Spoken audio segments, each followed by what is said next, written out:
Hindi pa tuluyang tapos ang bilangan sa US presidential elections pero makikita ng panalo si dating US President Donald Trump. Batay sa projection ng Reuters, kaninang mag-alas 9 ng umaga, oras dito sa Pilipinas, nakakuha na ng 294 electoral votes si Trump na lampas sa 270 electoral votes para manalo siya. 5 sa 7 swing states ang nakuha ni Trump kung saan inaasahang dikit ang laban sa pagitan ng Democrat at Republican. Hinihintay naman ang resulta sa 2 pang swing states na Nevada at Arizona. Make America Great Again ang pangako ni Trump gaya ng unang termino niya.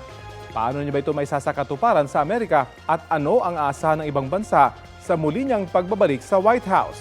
Alamin yan sa balitang hatid ni JP Soriano. This will truly be the golden age of America. That's what we have to have. This is a magnificent victory for the American people that will allow us to make America great again. Hindi pa tapos ang bilangan ng boto sa Amerika pero nagdiwang na si Republican presidential candidate Donald Trump kasama ang mga taga-suporta niya sa Florida. God spared my life for a reason.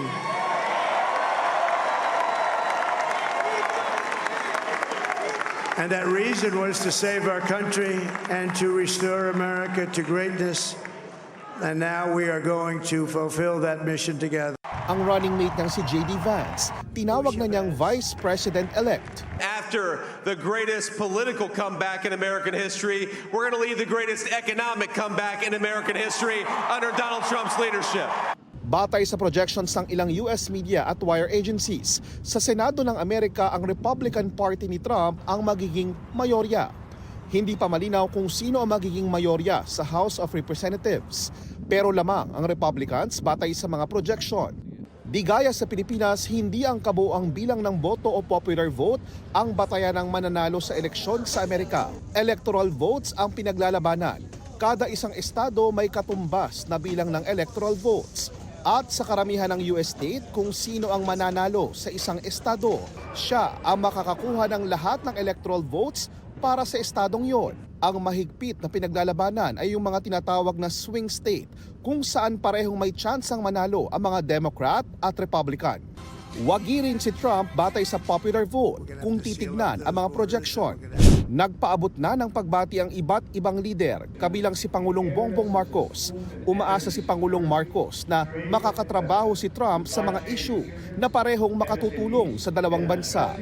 Magandang hinaharap daw ang naghihintay sa tulong ng pamumuno ni Trump na dati raw niyang nakilala noong kabataan nito. Tingin ng ilang analyst, isa sa unang mararamdaman ang plataforma ni Trump na paghihigpit sa US border at pagpigil sa pagpasok ng mga illegal alien. We're going to have to seal up those borders and we're going to have to let people come into our country. We want people to come back in, but we have to let them come back in, but they have to come in legally. We are going to start by all putting America first. Pag nanalo si Donald Trump, magkakaroon ng bagong wave of restrictions, and new policies that will constrain,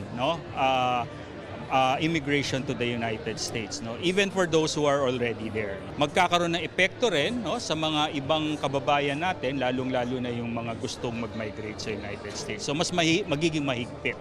Isa rin sa mga sinisilip ngayon ay kung ano ang magiging epekto ng panibagong Trump presidency sa ugnayan ng Pilipinas at Amerika, lalo na sa gitna ng tensyon sa pagitan ng Pilipinas at China dahil sa sitwasyon sa West Philippine Sea. It was actually during the Trump administration when the United States actually went to sort of tie the Mutual Defense Treaty with the South China Sea in a much more sort of, forceful fashion. Sort of commitment to China and the South China Sea, you'll see a lot of continuity. Ang slogan ni Trump na Make America Great Again, maaaring may implikasyon din daw sa magiging pulisiyang pang-ekonomiya ng Amerika. Ang isa pong binabantayan natin sa eleksyon sa Amerika ay ang kanilang pong mga trade policy declaration. Pangunahin na po dito si Trump, na nagbigay na po ng deklarasyon na papatawan niya ng matataas na buwis ang mga ini-import ng Amerika papunta sa kanilang bansa. At ito ay kaugnay po nung kanyang pangako na make America great again by bringing jobs back to America. JP Soriano, nagbabalita para sa GMA Integrated News.